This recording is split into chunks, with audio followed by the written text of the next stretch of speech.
Hey, what's up, everybody? It's Stephen A. Williams, president and founder of thecreditrepairshop.com. In today's video, we're going to talk about TransUnion, Equifax, Experian, how they are figuring your credit, but also some of the things that you need to be aware of that nobody really talks about. Even lending officers, the representatives in the office, don't even know about this. But I guarantee you that this happens every day, and this could be the determinant reason why you have to pay a higher interest rate even though your credit scores are in a very good range. So most people think that your credit scores are going to be the end all be all to the interest rate that you're going to be getting, but I could tell you that there are different things that uh, individual lenders will do, and they actually instruct the credit reporting agencies to do this. I'm going to describe it to you. I'm going to show you exactly how this works. And this will allow you to be able to make decisions and shop around to get better interest rates.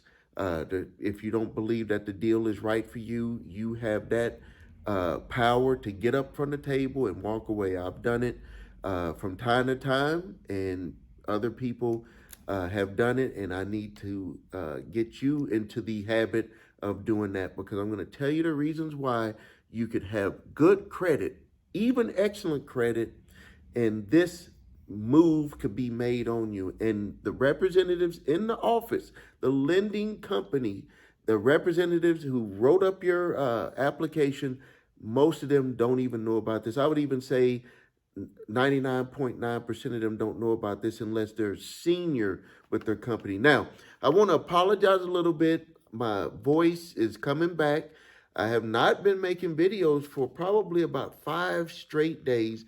I came down with the flu, so I apologize if you're watching this video, on the date that it was introduced. This is what was happening at that time. If this is way in the future, then don't worry about it. I'm just telling you why my voice is kind of a little bit trying to come back. Now, so here we go here. So this is how the bureaus work. First of all, the bureaus don't work at all without this right here, data. But who and what is data? Data is what we do, is us.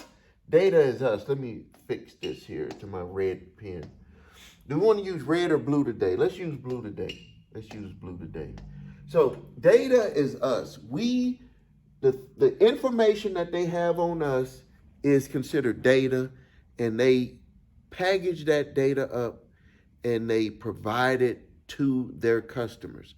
So now let's look at everything here. Let's define where everybody is in this whole credit mix or whatever. So we are the product.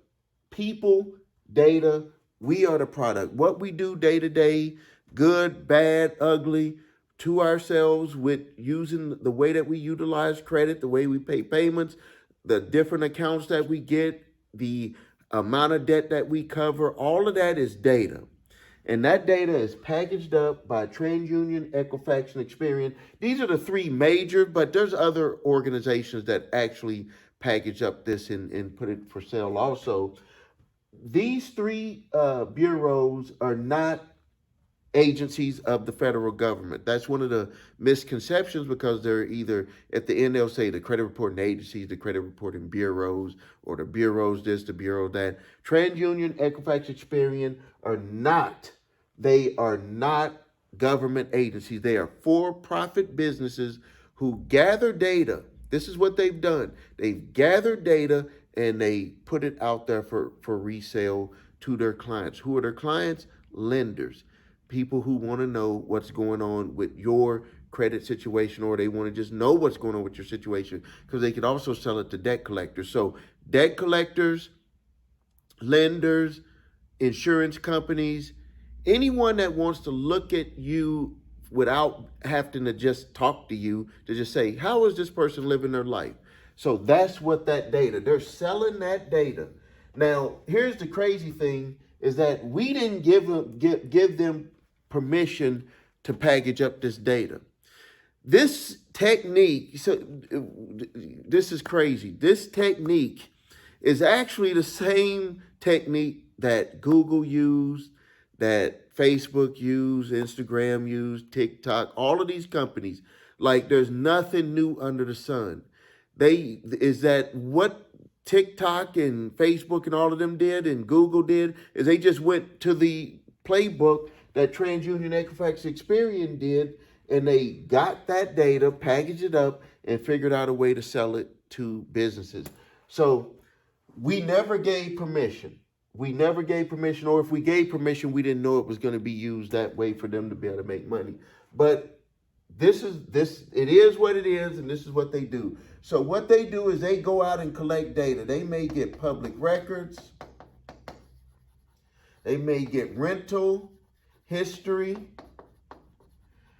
even criminal history. A lot of people don't know this.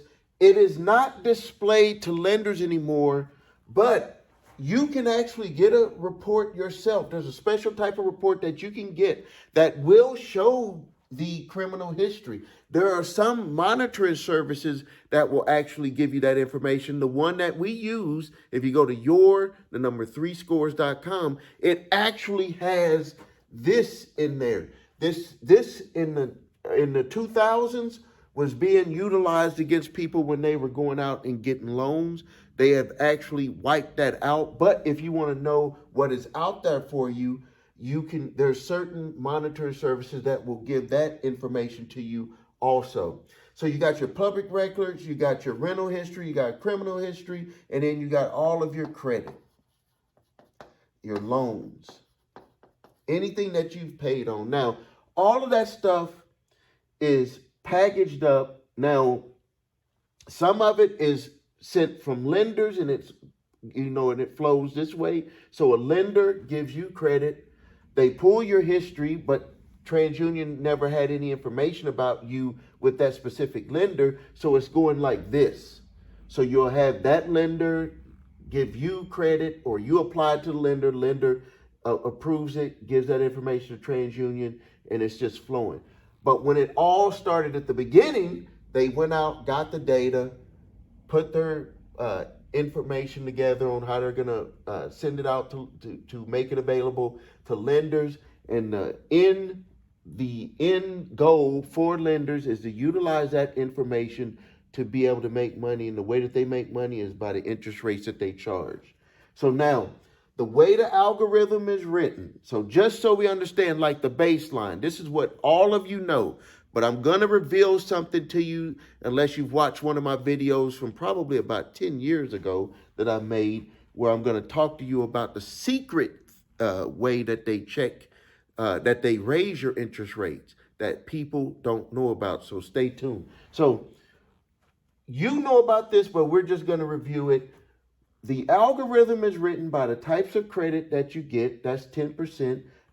New accounts, another 10%. And it was 15% on how long you have had an account, your payment history, and the amount that you owe. How much debt are you carrying? This is like the base. This is what most people know about. And they're like, hey, if I can manage my way in this, I can keep my scores up. Everything is good. No late payments, none of that stuff. I'm going to be, moving forward. Everything's going to be good.